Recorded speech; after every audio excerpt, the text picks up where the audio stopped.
আমরা এমন একজন বিজ্ঞানীকে চিরদিনের মতো হারিয়ে ফেললাম, যে বিজ্ঞানী আমাদেরকে অনেক কিছু উপহার দিয়েছেন, আবিষ্কার করেছেন অনেক কিছু। আমাদের সে বিজ্ঞানী যা যা আবিষ্কার করেছিলেন সবই ছিল চ্যাটের বাল। খালা, আপনি বলেন সেই বিজ্ঞানীর নাম কি? খালা, আবার বলেন তো তার নাম কি? এই বিজ্ঞানী মদ খাউক আর যাই করুক, তিনি কিন্তু আবহাওয়া নিয়ে গুরুত্বপূর্ণ আবিষ্কার আমাদের উপহার দিয়েছিলেন। আজকে এই যে বন্যা, সেটাও কিন্তু তারই আবিষ্কার। কারণ গত 5ই আগস্ট তিনি বাংলাদেশ থেকে ভারতে অভিমান করে চলে গিয়েছেন। তিনি বাঙালির প্রতি একটা অভিমান করে চলে গিয়েছেন। তার আবিষ্কার বাঙালিরা ভালোভাবে গ্রহণ করছে না, তার আবিষ্কার মানুষ নিচ্ছে না। আমরা বলছি তার কি কি আবিষ্কার আছে। তিনি সেই অভিমানে ভারতে চলে গিয়েছেন, ভারতে গিয়ে কেঁদে দিয়েছেন। আর তার কান্নার পানি জলস্রোত হয়ে আমাদের কয়েকটা জেলা ভাসিয়ে নিয়ে যাচ্ছে। চলেন তার এই আবহাওয়া নিয়ে তার যে গবেষণা, তার যে মানে উচ্চ লেভেলের গবেষণা, আসলে এটা তার গবেষণা কি, এটা হচ্ছে তার একটা পাওয়ার। চলেন তার সেই পাওয়ার এবং তার উচ্চ গবেষণাটা আমরা একটু শুনি। আমাদের জন্য এই যে খরা, প্রচন্ড খরা গেল, খরার পরে এই যে বন্যাটা এবং এটা যে যাচ্ছে, এটা আমাদের মাটির জন্য কিন্তু খুব ভালো হলো। কারণ মাটিগুলো উর্বর হলো, নদী, খাল, বিল, আমাদের পুকুর, সেখানে পানি আসলো। আর যদি বন্যা আসে তখন আমাদের এই যে জলোচ্ছ্বাসের যে লবণাক্ততা, এটাও কিন্তু ধুয়ে যাবে।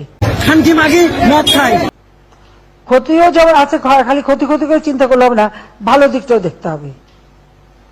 এরপর যদি আমাদের বন্যা হয়, তাহলে এখন যে লবণাক্তর ফলে আমাদের পুকুর, নদী, জমিতে যে লবণ দেখা দিচ্ছে, এটা কিন্তু ধুয়ে চলে যাবে, যেটা আমাদের ফসল, প্রত্যেক বন্যার পরে কিন্তু ফসল ভালো হয়। আর এই সমস্ত আবহাওয়ার আবিষ্কারের চাইতো তার সবগুলো আবিষ্কারের মধ্যে সবচেয়ে গুরুত্বপূর্ণ যে আবিষ্কারগুলো হচ্ছে, 1 নাম্বার হচ্ছে পেঁয়াজ ছাড়া তরকারি কিভাবে রান্না করবেন। 2 নাম্বার, তেল ছাড়া তরকারি কিভাবে রান্না করবেন।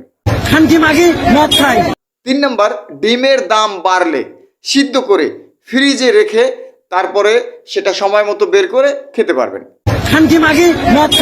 মরিচ যদি দাম কম থাকে তখন বেশি করে কিনে ডিপ ফ্রিজে রেখে দেবেন। পরে যখন দাম বাড়বে তখন পানিতে ভিজিয়ে আবার ওই মরিচটাকে কাঁচা বানিয়ে ফেলতে পারবেন। মানে কাঁচা মরিচ যখন দাম কম থাকবে তখন কিনে ফ্রিজে রেখে দেবেন। আচ্ছা, কাঁঠাল দিয়ে তারপর কিন্তু বার্গার তৈরি করা যায়। মাংসের বদলে কাঁঠাল, ভাতের বদলে আলু খাওয়া যায়। বেগুন ছাড়া বেগুনি রান্না করা যায় মিষ্টি কুমড়া দিয়া। আর গরুর মাংসের বদলে কাঁঠাল, সেটা তো আছেই।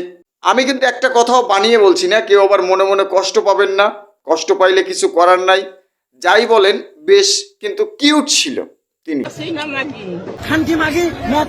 ভাই, মদ খাউক আর যাই করুক, তিনি তো তার বাপের দেশে বসে খাইছে, তাই না? তাই খাইছে তো ভালো হয়েছে। আপনারা তার আবিষ্কারগুলো নিয়ে একটু গবেষণা করেন।